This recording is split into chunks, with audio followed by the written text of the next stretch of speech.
Hey folks, today we're counting down the top 5 missing accessories of G1 Transformers. These are rare, hard to find, and if you do track one down, it will cost you dearly to acquire it. I'm showing you one of my shoe boxes full of extra accessories. They're all bagged and labeled, and that's how I keep track of them. So let's get started with number 5, and that is Starscream. And when I say Starscream, I mean all of the jets that shared this mold. He's the quintessential parts former, and there are so many parts that can be lost: the wings, the launchers, the missiles, the fists. Even that canopy in front can be missing or broken right at the hinge. But the part that I'm talking about today, which was the most scarce accessory, is the front landing gear. Now, these days, it's not as hard to find because Starscream's been reissued so many times with so many different characters and repaints. But back then, in the early days, like I'd say the mid '90s, when collecting was really beginning, right? We were all on the Usenet news groups, Alt Toys, Transformers, and a couple of others, and this was considered a really expensive and hard to find piece. Even in the early days of eBay, this was like a real premium item, which is kind of surprising because of all the accessories that we'll see today, this one has a built-in storage compartment. And number 4 is Ironhide. We don't think of him as an accessories heavy toy, but there is a piece that is elusive. So he comes with some missiles, he comes with a gun, but if you had an Ironhide or a ratchet that couldn't hold his gun and you had nowhere to store the gun, you were probably missing the red post that you mount the gun onto. So, what red post am I talking about? This red post. And you probably forgot that was a thing. It was really easy to lose. It's very small, and who knows why it wasn't just integrated into the base of the gun. And if you're wondering why my Ironhide has a face, that's just a third party add on that I got a long time ago, and I think it looks cool.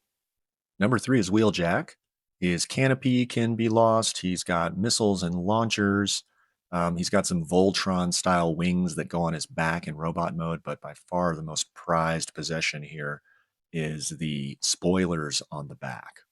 Each one of these is worth 1 or 2 Wheeljack bodies, and what makes it harder is that they came in 2 molds, and the molds attached to different diameter pegs. So some of these were so loose that, of course, they would fall right off, especially if you tried to store them on the back.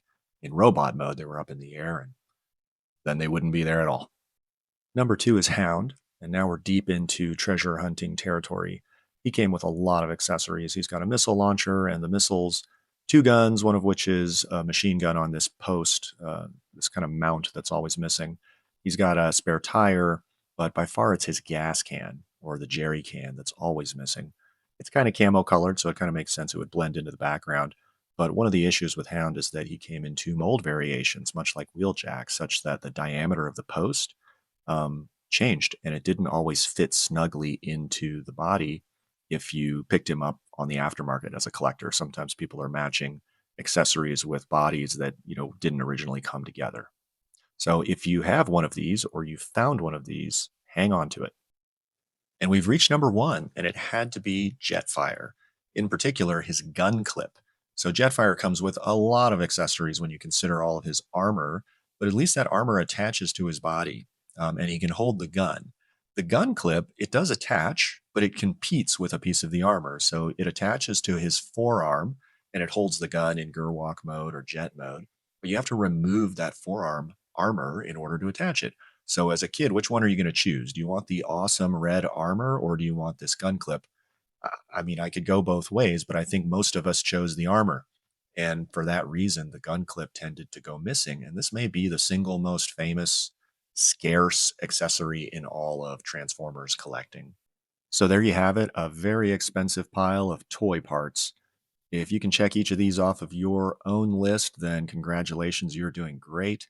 What would your list have been? Did you agree with my picks? Did I get them out of order? Let me know in the comments. And if you enjoy this sort of thing, take a look at the channel. We've got a lot of videos that cover trivia, history, design details and quirks, repair techniques. Give it a look. Say hi in the comments. I hope you found this information useful, and we'll see you next time. Hey folks, I hope you enjoyed the video about the missing accessories. I wanted to add a little bit of a personal story. about this Jetfire that you saw on screen. It was the childhood toy of my college roommate, Charlie. Um, this is the late 90s. It's like Beast Wars, Beast Machines era. And, at that time in my life, it wasn't my peak collecting era. I didn't really have the time or the money. But I had it on a low simmer, and he knew that I was into it. And one weekend, he went home to visit his family because he lived in a different state, compared to relative to where we went to school. And when he came back from his visit, he brought this cardboard box full of toys. Okay, his childhood toys. He had cleaned out his closet and he said, "Hey, do you want this stuff?" And I said, "Yeah, of course I want that stuff." So I don't think he wanted money for it, but I gave him like $100 for it, which by today's standards is a steal, and by those days' standards was like a ton of money for both of us. But we had a good time together. We would go out, to the restaurants and bars. We go work out at the gym together. We were in the same friend group, so he was a good friend, and we kept in touch over the years. And as I got more and more into collecting and repairs, that box of his toys actually got absorbed into the collection, right? So some of them got sold off, some of them are, somewhere in the case. Some of them got parted out or used for repairs, and like maybe the arm or the leg or some accessory as a part of some toy. And I didn't really keep track of where they went, which ones are which. So, a lot of them have been sold off.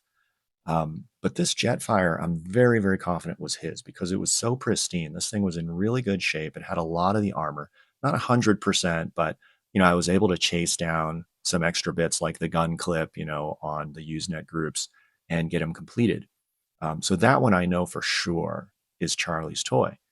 And we went on with our lives and had kids and careers and everything, and we'd keep in touch about every year. We'd talk on the phone at least, or maybe a couple times a year, give each other a call. And I remember him telling me about how he was introducing his son to GI Joe, because I think Charlie was more into GI Joe and Star Wars. And so I told him about how I was introducing my daughters to Transformers. So um, yeah, so when this Jetfire popped up, in the video, and I had an opportunity to think about it and pull it out of the case, it reminded me of Charlie, because recently I heard that Charlie had passed away, and it was definitely a surprise.